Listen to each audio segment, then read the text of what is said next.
पेशावर में 9 मई के वाकयात से मुताल्लिक अहम पेशरफ सामने आ गई है। पंजाब फॉरेंसिक साइंस लेबॉर्ट्री ने इन वाकयात की वीडियोस की तस्दीक का अमल कर लिया है। रिपोर्ट तैयार कर ली गई जिसमें वज़ीर आला सुहेल आफरीदी, कामरान बंगश और तैमूर झगड़ा समेत अहम सियासी शख्सियात की वीडियोस में मौजूदगी की वाज़ेह तस्दीक की गई है। पेशावर में 9 मई के वाकयात से मुतालिक वीडियोस की फॉरेंसिक तस्दीक का मरहला मुकम्मल हो गया। पंजाब में फॉरेंसिक साइंस लेबॉर्ट्री ने पेशावर पुलिस की दरख्वास्त पर 9 मई के वाकयात से मुतालिक वीडियोस और ऑडियो विजुअल मवाद का तफसीली तज्जिया किया। रिपोर्ट पेशावर के थाना शर्की की जानिब से भिजवाई गई USB में मौजूद मवाद की बुनियाद पर तैयार की गई, जिसमें मजमूई तौर पर 16 वीडियोस का फ्रेम ब फ्रेम तज्जिया किया गया।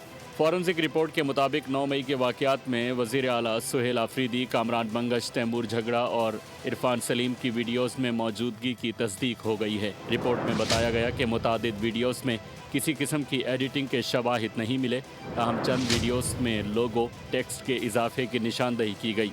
फॉरेंसिक माहिरीन ने सुहेल आफरीदी की प्रोफाइल तस्वीर को 9 मई की वीडियोस में मौजूद शख्स से मिलाकर देखा, जिसके बाद तस्दीक हुई कि प्रोफाइल तस्वीर और वीडियो में मौजूद शख्स एक ही हैं। इसी तरह इरफान सलीम, कामरान बंगश और तैमूर झगड़ा की प्रोफाइल तस्वीर और वीडियोस में मौजूद अफराद के दरमियान भी वाज़ेह मुताबिकत पाई गई।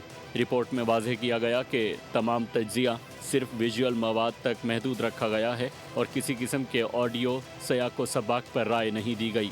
फॉरेंसिक रिपोर्ट की तैयारी का अमल 19 दिसंबर से 23 दिसंबर 2025 के दौरान मुकम्मल किया गया। वाज़ेह रहे कि इंसदाद दहशतगर्दी अदालत ने रेडियो पाकिस्तान हमला केस में पुलिस से रिपोर्ट तलब की थी, जिसके बाद पुलिस ने वीडियोस के तज्जिये के लिए मवाद पंजाब फॉरेंसिक साइंस लेबॉर्ट्री को भिजवाया था। सब्सक्राइब करें और बेल दबाएं ताकि कोई खबर रह न जाए।